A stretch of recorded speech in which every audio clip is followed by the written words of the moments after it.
బాలాజీ నగర్కు చెందిన రామకృష్ణ యాదవ్పై తప్పుడు ఆరోపణలు చేసిన వారిపై చట్టపరమైన చర్యలు తీసుకుంటామని న్యాయవాదులు మరియు రామకృష్ణ యాదవ్ తెలిపారు.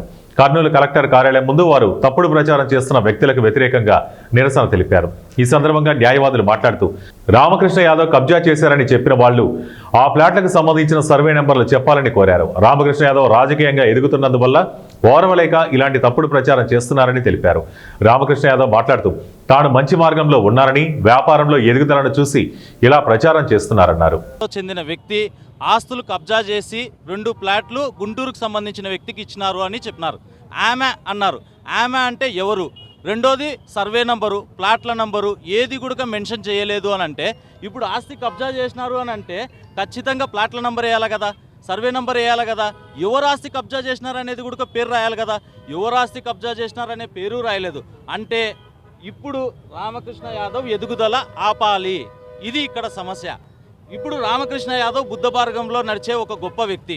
ఆయన వీలునామా ద్వారా సంపాదించుకున్న ఆస్తులు ఇవి. కష్టపడి రామ్మోహన్ రావు అనేవాడు వ్యక్తికి అన్నం పెట్టి పిల్లలు నూకితే అతని బాగోగులు చూసుకొని, ఆరోగ్య పరిస్థితులు చూసుకొని ఇతగాడికి మెప్పి ఒప్పి ఆస్తులు రాసిస్తే సరే, ఆ వీలునామా రిజిస్టర్డ్ అన్రిజిస్టర్డ్ అయినా సరే దానికి హక్కు ఉంది. ఆ ద్వారా ఆస్తులు సంపాదిస్తే కేవలము కొంతమంది ఓర్చలేక ఈయన మీద ఇటువంటి దుష్ప్రచారణ చేస్తున్నారు. కాబట్టి ఇటువంటి దుష్ప్రచారణ ఇంకొకసారి జరగకూడదు అని అంటే ఇప్పుడు రామకృష్ణ యాదవ్ హెచ్ఆర్సీలో కూడా ఒక కంప్లైంట్ ఇచ్చినాడు. రెండోది హెచ్ఆర్సీ అంటే హ్యూమన్ రైట్స్ కమిషన్. రెండోది కోర్టులో కూడా already suit for permanent injunction వచ్చింది. ఎప్పుడు 2020 386/2020 OS number already suit for permanent injunction వచ్చింది. ఇంజంక్షన్ ఎప్పుడు గ్రాంట్ చేస్తారు? అన్ని సాక్ష్యాధారాలను బట్టి కోర్టు వారు ఇంజంక్షన్ గ్రాంట్ చేస్తారు. తర్వాత ఓఎస్ 175/2019 పర్మనెంట్ ఇంజంక్షన్ గుంటూరుకు చెందిన వ్యక్తికి ఇది యొక్క ఆస్తి కబ్జా చేసి ఇచ్చినారు అని అంటున్నారు. ఆ యొక్క గుంటూరుకు సంబంధించిన వ్యక్తి పేరు ప్రసాద్ రావు. ఆయనకు రిజిస్టర్డ్ లీజ్ డీడ్ కూడా ఉంది. పేరు రామకృష్ణ యాదవ్. నాకు వీలునామా ద్వారా మామిదాలపాడులో కొన్ని ఆస్తులు వచ్చాయి రామ్మోహన్ రావు గారి నుండి. తర్వాత సుంకన్న గారి నుంచి నేను కొన్ని ఆస్తులు కొన్నాను. అయితే నాకు ఆస్తులు ఉన్నందువలన కొందరు నా మీద రాజకీయ నాయకులకు శత్రులు ఎలా ఉంటారో నాకు కూడా వ్యాపారంలో మా గురువు గారైన సుబ్బారావు అనే వ్యక్తి నుంచి వల్ల జరుగుతున్నాయి.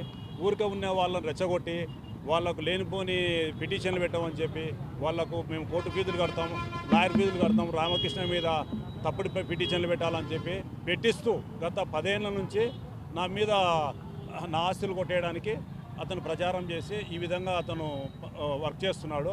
నన్ను పీడీ యాక్ట్ పెట్టడానికి కూడా కారణం ఆయన్ని అంట. అతను చెప్పుకున్నాడు, నేను 10 లక్షలు ఇచ్చి నీ మీద పీడీ యాక్ట్ పెట్టించాను, నేను మొత్తం నీ ఆస్తులంతా నేను చేసుకుంటా, నేను 40 ఏళ్ళ నుంచి వ్యాపారం చేస్తున్నా, నువ్వు షార్ట్కట్లో ఎట్లా ఎదుగుతావు, నా కాడ నువ్వు పని చేయాలని చెప్పాడు.